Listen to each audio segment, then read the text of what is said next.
ನಮಸ್ಕಾರ, ನಮ್ಮ ಅಡಿಗೆ ಚಾನೆಲ್ಗೆ ಸ್ವಾಗತ. ಇವತ್ತಿನ ವಿಶೇಷ ಗೊಡ್ಡು ಸಾರು. ಇದು ತುಂಬಾನೇ ರುಚಿಯಾಗಿರುತ್ತೆ, ಟೇಸ್ಟಿ ಆಗಿರುತ್ತೆ, ಮಾಡೋದು ಕೂಡ ತುಂಬಾನೇ ಸುಲಭ.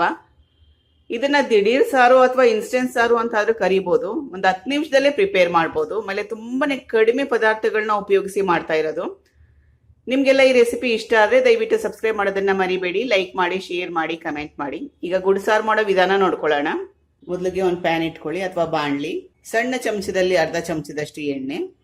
ಮೊದಲಿಗೆ ತೊಗರಿಬೇಳೆ 2 ಟೇಬಲ್ ಸ್ಪೂನ್ ಅಷ್ಟಿದೆ. ನಿಮ್ಗೆ ಈ ಗೊಡ್ಡು ಸಾರು ಇನ್ನೊಂದು ಸ್ವಲ್ಪ ಗಟ್ಟಿಯಾಗಿ ಬೇಕನ್ನಂಗಿದ್ರೆ ಇನ್ನೊಂದು ಟೇಬಲ್ ಸ್ಪೂನ್ ಅಷ್ಟು ಸೇರಿಸಬಹುದು. ಇದರಿಂದ ಸಾರು ಗಟ್ಟಿ ಬರುತ್ತೆ.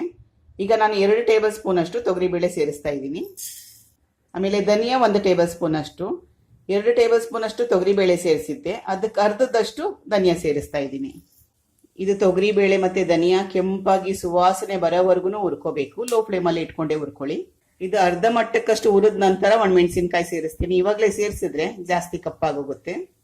ಈಗ ಅರ್ಧದಷ್ಟು ಹುರ್ಕೊಂಡಿದ್ದೀನಿ. ಒಣಮೆಣಸಿನ್ಕಾಯಿ ಸೇರಿಸ್ತಾ ಇದ್ದೀನಿ. ನನಗೆ ಸ್ವಲ್ಪ ಖಾರವಾಗಿರ್ಬೇಕು ಅಂತ ಗುಂಟೂರು ಮೆಣಸಿನ್ಕಾಯಿ 4 ಸೇರಿಸ್ತಾ ಇದ್ದೀನಿ. ಬ್ಯಾಡ್ಗಿ ಸಣ್ಣವಿದಾವೆ, ಇದು 3. ನಿಮಗೆ ಖಾರ ಕಡಿಮೆ ಬೇಕಿದ್ರೆ ಒಣಮೆಣಸಿನ್ಕಾಯಿ ಸ್ವಲ್ಪ ಕಡಿಮೆ ಪ್ರಮಾಣದಲ್ಲಿ ಸೇರಿಸಿ. ಒಣಮೆಣಸಿನ್ಕಾಯಿ ಸೇರಿಸಿ ಗರಿ ಗರಿ ಆಗೋವರೆಗೂ ಹುರ್ಕೋಬೇಕು.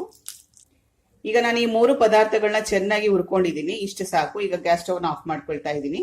ಈಗ ತುಂಬಾನೇ ಬಿಸಿ ಇದೆ. ತಣ್ಣಗಾದ್ಮೇಲೆ ಮಿಕ್ಸಿ ಮಾಡ್ಕೊಳ್ಳೋಣ. ಸುಮಾರು ಒಂದು 5 ನಿಮಿಷ ಆದ್ರೂ ತಣ್ಣಗಾಗಕ್ಕೆ ಬಿಡಬೇಕು. ಈಗ ಮಿಕ್ಸಿ ಮಾಡ್ಕೊಳ್ಳೋಣ. ಹುರಿದಿಟ್ಕೊಂಡಿದ್ವಲ್ಲ, ಅದು ತಣ್ಣಗಾಗಿದೆ. ತೆಂಗಿನ ತುರಿ ಸುಮಾರು ಒಂದು 5 ಟೇಬಲ್ ಸ್ಪೂನ್ ಅಷ್ಟಿದೆ. ಸ್ವಲ್ಪ ನೀರು, ಅರ್ಧ ಕಪ್ ಅಷ್ಟು. ಈಗ ಚೆನ್ನಾಗಿ ನುಣ್ಣಗೆ ಮಿಕ್ಸಿ ಮಾಡ್ಕೋಬೇಕು. ಈ ರೀತಿಯಾಗಿ ಮಿಕ್ಸಿ ಮಾಡ್ಕೊಂಡಿದ್ದೀನಿ. ನೆಕ್ಸ್ಟ್ ಸ್ಟೆಪ್ ಒಗ್ಗರಣೆ ಹಾಕೊಳ್ಳೋದು. ಒಗ್ಗರಣೆ ಹಾಕೊಳ್ಳೋದಕ್ಕೆ ಸಾರು ಯಾವ್ದ್ರಲ್ಲಿ ಮಾಡ್ತೀರಾ ಆ ಪಾತ್ರೆ ಇಟ್ಕೊಳ್ಳಿ. ನಾನು ಪ್ಯಾನ್ ಇಟ್ಕೊಂಡಿದ್ದೀನಿ. ಇದು ಯಾವ್ದು ನಾನು ಪದಾರ್ಥಗಳನ್ನ ಹುರ್ಕೊಂಡಿದ್ದೀನಲ್ಲ, ಸೇಮ್ ಪ್ಯಾನ್ ಇಟ್ಕೊಂಡಿದ್ದೀನಿ. ತುಪ್ಪ 1 ಟೇಬಲ್ ಸ್ಪೂನ್ ಅಷ್ಟು. ತುಪ್ಪದಲ್ಲಿ ಒಗ್ಗರಣೆ ಕೊಟ್ರೆ ಜಾಸ್ತಿ ರುಚಿಯಾಗಿರುತ್ತೆ. ನೀವು ಬೇಕಿದ್ರೆ ಎಣ್ಣೆ ಕೂಡ ಸೇರಿಸಬಹುದು. ಸಾಸಿವೆ ಚಿಟಪಟ ಅಂದಾಗಿದೆ. ಇಂಗು 1/4 ಚಮಚದಷ್ಟು. ಒಣಮೆಣಸಿನ್ಕಾಯಿ 2. ಕರಿಬೇವಿನ ಎಲೆ ಸುಮಾರು ಒಂದು 3 ರಿಂದ 4 ಅಷ್ಟಿದೆ. ಹುಣಸೆ ರಸ, ಸಣ್ಣ ಲಿಂಬೆಹಣ್ಣು ಗಾತ್ರದ ಹುಣಸೆ ಹಣ್ಣ ಒಂದು 10 ನಿಮಿಷಕ್ಕೆ ಮುಂಚೆ ನೆನೆಸಿಟ್ಟಿದ್ದೆ. ಇದು ರುಬ್ಕೊಂಡಿದ್ವಲ್ಲ ಅದು. ಸ್ವಲ್ಪ ನೀರು ಸೇರಿಸ್ತಾ ಇದ್ದೀನಿ. ಗೊಡ್ಡು ಸಾರು ಯಾವಾಗಲೂ ತೆಳ್ಳಗಿರಬೇಕು. ಎಷ್ಟು ಅವಶ್ಯಕತೆ ಇದೆ ಅಷ್ಟು ಉಪ್ಪು. ಬೆಲ್ಲ 1 ಟೇಬಲ್ ಸ್ಪೂನ್ ಅಷ್ಟು. ಕೊತ್ತಂಬರಿ ಸೊಪ್ಪು. ಇವಾಗ ಚೆನ್ನಾಗಿ ಕುದಿಸ್ಕೋಬೇಕು. ಕುದಿಸಿದ ಮೇಲೆ ಒಂದೊಂದ್ಸಲಿ ಹದ ಚೆಕ್ ಮಾಡ್ಕೊಳ್ಳಿ. ಇನ್ನೊಂದ್ ಸ್ವಲ್ಪ ತೆಳ್ಳಗೆ ಬೇಕಾಗಿದ್ರೆ ಇನ್ನೊಂದ್ ಸ್ವಲ್ಪ ನೀರು ಸೇರಿಸಬಹುದು. ತೊಗರಿಬೇಳೆ ರುಬ್ಬಾಕಿರೋದ್ರಿಂದ ಬೆಂದ ಮೇಲೆ ಸ್ವಲ್ಪ ಗಟ್ಟಿಯಾಗೋ ಚಾನ್ಸಸ್ ಇರುತ್ತೆ. ಇದು ನಿಮ್ ಇಷ್ಟದ ಪ್ರಕಾರ ಮಾಡ್ಕೊಳ್ಳಿ. ಗಟ್ಟಿ ಬೇಕಾದ್ರೆ ಸ್ವಲ್ಪ ಕಡಿಮೆ ನೀರು ಹಾಕಿ, ಜಾಸ್ತಿ ಬೇಕಿದ್ರೆ ತೆಳುವಾಗಿ ಬೇಕಿದ್ರೆ ಸ್ವಲ್ಪ ನೀರು ಜಾಸ್ತಿ ಹಾಕಿ. ಈಗ ಚೆನ್ನಾಗಿ ಕುದೀತಾ ಇದೆ.